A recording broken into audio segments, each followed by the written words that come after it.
Қайырлы күн, Болат аға. Мен ағаларыммен бірге сізге қонаққа келіп қалдым. Менің білуімше, джиу-джитсу қауымдастық Қазақстанда 2015 жылы танылды.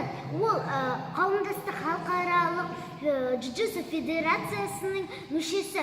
Сіз осы Маңғыстаудағы бөлімшені жүргізіп отырсыз, солай ма? Иә, солай. Жүргізу. Қысқаша, біздің Маңғыстаудағы джиу-джитсу қалай дамып келе жатқанын айтып бересіз? Мысалы, нешінші жылы құрылды, қанша бала қатысып жүр? Джиу-джитсу мен 2003 жылдан бері құрылды, жасады спортзалда.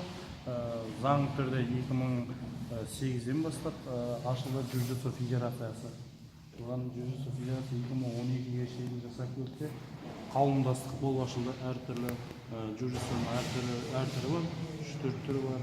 Комбат дейтін түрі бар, төбелесетін түрі, файтинг дейтін түрі бар, спортивный вариант, неваза дейтін түрі бар, бразильский дейді. Сөйтіп бәрі қауымдастық ашты 2015-те. Сіз өткен жылы, 2018 жылы қандай жарыстар ұйымдастырдыңыз және қандай жарыстарға барып келдіңіз? 2018 жылы дейтін Қазақстан чемпионаты бар, Кубок Қазақстаны бар. Ақтауымызда біздің юношылардың арасында, жасөспірімдердің арасында Қазақстан чемпионаты өтті. Соны ұйымдастырдық. Август айында Азия чемпионатын өткіздік. 20 мемлекеттен ел адамдар келіп, халықаралық жарыс ұйымдастырдық. Содан кейін Мальмө қаласына, Швецияға бардық, әлем чемпионатына. Джакарта қаласы, Азиатские игры 2018. Чемпиондар келіп, Азия ойындарында Дархан Нартаев дейтін чемпионымыз бар. Әлемнен Жәнібек Абубәкір деген қола жүлдегері балдар бар, қыздар бар, чемпион. Сіз 2019 жылға қандай жоспарларыңыз бар? 2019 жылы кеше жасөспірімдер арасында Қазақстан чемпионаты өтті Өскеменде. Содан 7 алтын, 6 күміс, 13 бронза келді, қола жүлдегер. Кеше Алматы қаласында комбат джиу-джитсу дейтін чемпионат Қазақстан өтті. Одан өзіміздің 3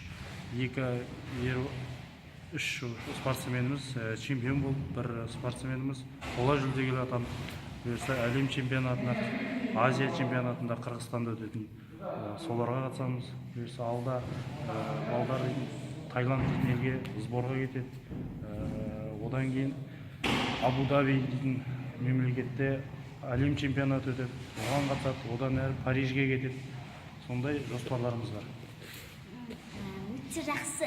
Сіздің ең бірінші жаттықтырушыңыз кім болды? Және оның ең бірінші қандай сізге түйіп алған ақыл ойы сіздің есіңізде қалды?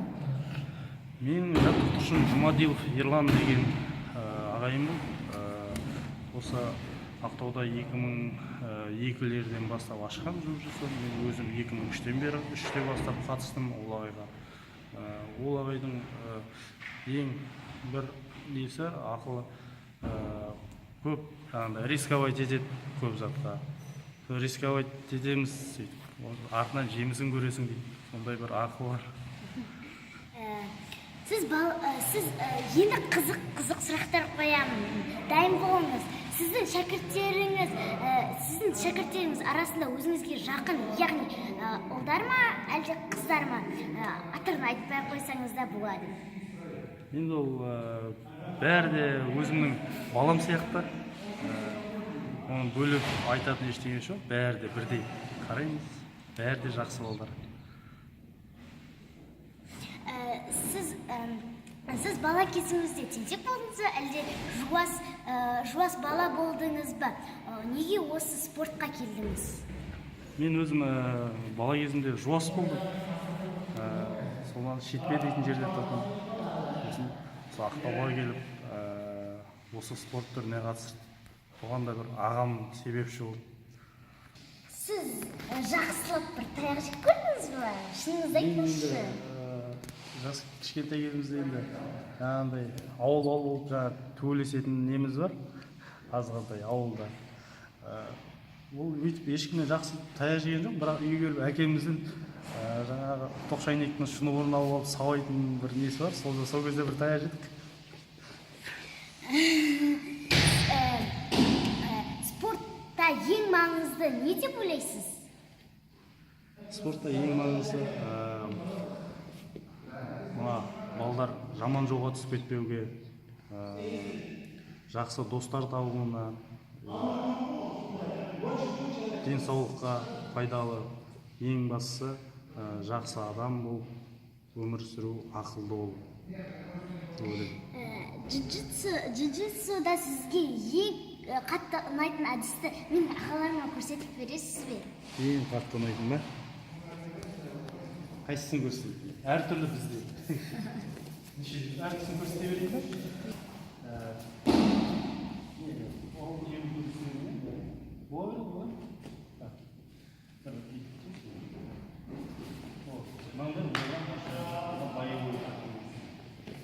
Лау тебе, ұстаймыз, аяқ қол, мына жаққа барады. Параход керек. Бұл жерде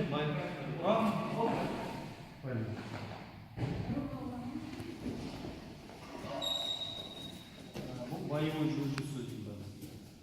Ол дзюдо тренинг жасайды. Олар жаңағы ударға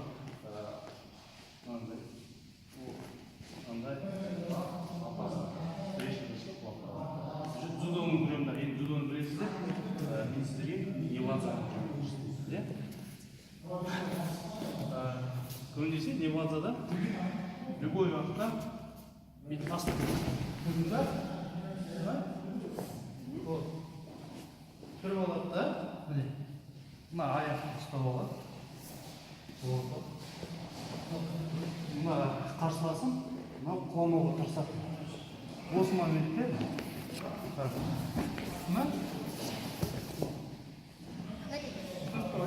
қара.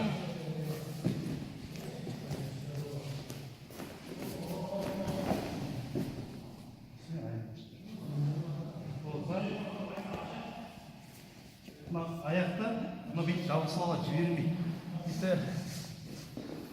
Дейміз? Мұны қарсыласқан уақытта қара.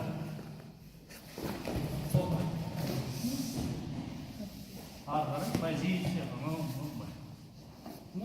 Осындай позициялар бар. Үстінде тұрған білесің бе? Боевой әртүрлі болады. Енді сендерге боевой көрсету керек қой, да? Енді қара. Енді жаңа тұр ғой. Енді ұстаймыз. Қолыма қа? Не істеймін? Жүгіреді. Көрдің ба? Аяқ көрдіңдер ғой? Аяқ қара.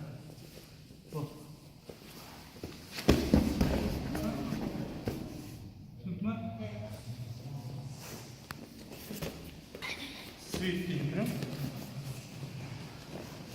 Аяқ былай тұрады.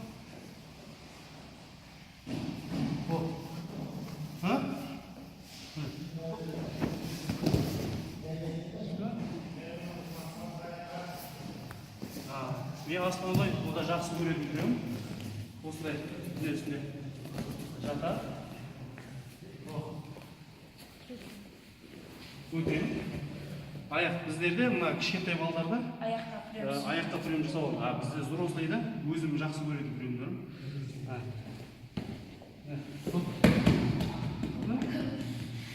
Осындай.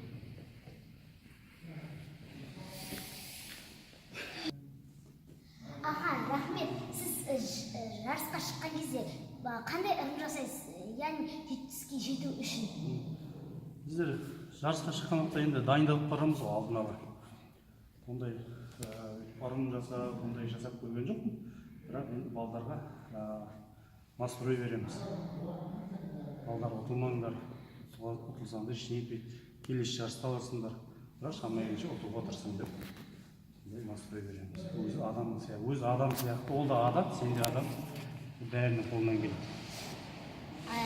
Сіз жас балаларға қандай кеңес бересіз?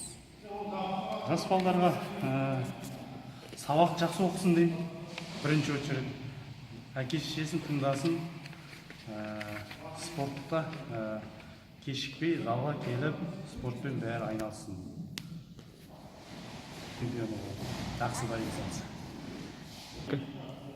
Аға, осы біздің балдар қаяққа бара алады? Жаттығуға дейтін біздің 33-ші микрорайонда Маңғыстау арена дейтін спорт залымыз бар. Сол жерде Асылбек Орынбаев дейтін мастер спорта абай жарыстардан орын алған сондай тренеріміз сол жерде кішкентай балалар жаттықтырады. Сосын мына Аманның артында осы жерде Өрлеу дейтін спорт залда екінші этажында кешкі 8-ден 10-ға шейін. Сосын Қарагөз дейтін спорт залымызда бұйырса тренер жақын арада келеді. Ол Жәнібек Абубакыр дейтін халықаралық дәрежелі спорт шебері. Бірінші микрорайондағы Қарагөз спорт залынан бұйырса жаттығуын бастайды. Ол жақтарға